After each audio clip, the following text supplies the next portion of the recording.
Howdy folks, and welcome to RandomJank. Now, it should be fairly obvious by now the type of gamer that I am. I'm just, the kind of guy that wants to sit around, play some card games, drink some beers, and have a lot of fun. But that's not to say that that's the only way to play Magic. Magic has 12,000 different cards, and a lot of them are focused on playing in a very specific way. So today, I've decided to take the 3 specific types that Wizard has used in R&D to help develop cards, and explain them to you today.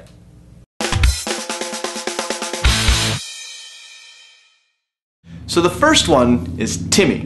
Now, the kind of gamer that Timmy is the kind that wants to use big, splashy spells in all of their decks. Take, for example, something like World Spine Worm. It's not really a good card per se. It does take a lot of mana to get out, but think about what you're getting out of it. You're getting a 15/15 trampling creature that if it ever hits the grave, gets shuffled back into your deck and you get 3 5/5 creatures out of it. Now, because it takes a long time for it to come out, not a lot of people are going to be using this card. But Timmy, on the other hand, is going to be looking at this card and thinking that it's an unstoppable force that's never ever going to lose a game. It doesn't matter how often you actually have a chance to cast it. Hell, it doesn't even matter if the guy wins. But the fact that you can bring something like this out is very interesting to this kind of player. And quite frankly, it would be a lot of fun if somebody can actually get this out. Now, the type of player that Timmy is, generally speaking, is the new player. The one that's looking at most of these cards for the very first time and is the kind of person that doesn't necessarily focus on winning too much. Yes, they want to win, yes, they want to have a lot of fun, but that's pretty much it. They just want to use big, splashy spells and really feel like they're doing something powerful.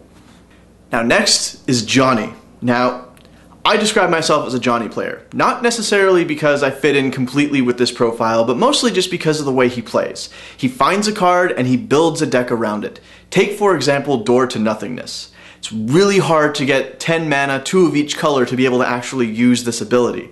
But when you finally do, you feel like you did something special.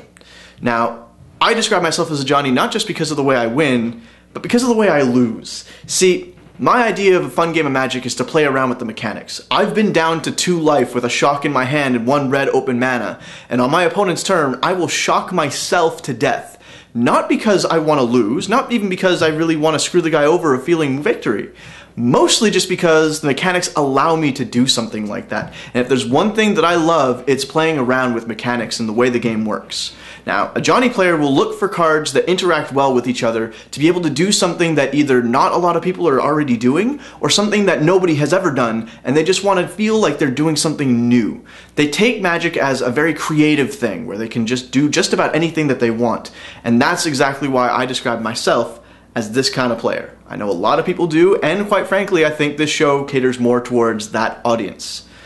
Unlike the next one.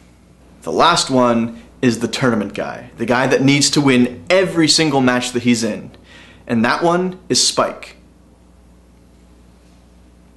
What do you mean we don't have a card for this? Okay, do we have something else that we can use instead? Well, I guess that works. Now, Spike is going to be the guy that looks for the absolute best combinations of cards possible. He looks for anything that's powerful and anything that's going to win the game as fast as possible, as consistently as possible. This is the kind of guy that's going to be looking at all the tournament players and basically copying their deck card for card for card. And then he's going to practice with those cards, and he's going to make sure that he wins as often as possible. Now, as the guy who likes to just play around with his friends and just sit around and doesn't really have a lot of time or money to be able to dump into this game, I'm greatly afraid of the Spike. Not just because it looks like he would kill me, but mostly because he has to win every single time, and I'm not that guy. And he's very intimidating. I mean, look at him. I'm scared. Now, like I said, I describe myself as one way, but there's not any single way of playing this game. Magic is a multifaceted game with lots of different ways of playing, and hell, even the way I just described all these people, a lot of players actually find themselves to be 2 or even all 3 of them at different times with different decks, or even around different people. So let me know in the comments below what kind of player that you are, or whether or not you think I'm right about any of this. And, as you noticed, all of these cards, except for one, are from the unsets. So what do you think the next unset should be? Or hell, create a card with Spike. He deserves it. I'll see you next week. Just as long as we don't get sued for using that picture. Because no, like we're not even making money off of this. We can't afford to get sued. Take, for example, something like World Spine Worm. It's not really a good card per se. It takes 11 mana.